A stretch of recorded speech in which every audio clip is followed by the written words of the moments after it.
Ils sont des milliers à avoir eu la mauvaise surprise de recevoir un avis d'imposition ce mois-ci. Des étudiants, des enfants parfois, se sont vus réclamer une taxe d'habitation sur une résidence secondaire qu'ils n'ont pas.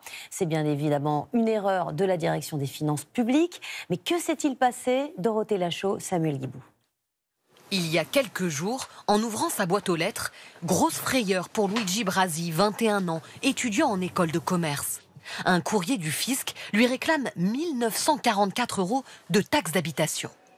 Quand j'ai reçu ça, j'étais premièrement surpris, inquiété, apeuré. Je ne savais pas trop quoi faire par rapport à une taxe dont j'avais jamais entendu parler. Payer 1 944 € de mes fonds d'étudiants qui, je veux dire, j'ai aucun revenu, je travaille pas, je suis à la fac. Toujours rattaché au foyer fiscal de sa mère, il contacte alors son centre des impôts. Verdict, c'est une erreur. Son appartement étudiant a été assimilé par le fisc à une résidence secondaire pour laquelle la taxe d'habitation reste en vigueur. Des courriers comme celui-ci, ils sont nombreux à en avoir reçu par erreur. Sur les réseaux sociaux, les témoignages affluent ces derniers jours. 800 € de taxe d'habitation parce qu'apparemment mon 30 mètres carrés c'est ma résidence secondaire. Mon fils de 8 ans a aussi reçu une taxe d'habitation à son nom.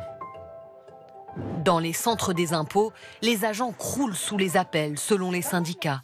Des erreurs liées notamment à la mise en place cette année d'un nouveau service en ligne obligatoire pour les propriétaires de biens immobiliers, pas toujours très clair. Il y a eu des propriétaires qui ont déclaré à la fois les locataires, mais y compris les occupants mineurs du logement, donc qui a pu générer une sorte de bug informatique, en tout cas un mauvais croisement de fichiers, et qui a taxé par erreur des contribuables des enfants, du coup, dans différents départements.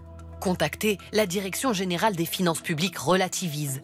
Selon elle, le nombre d'avis envoyés pour des taxes d'habitation sur des résidences secondaires est bien en hausse cette année, mais de 3% seulement.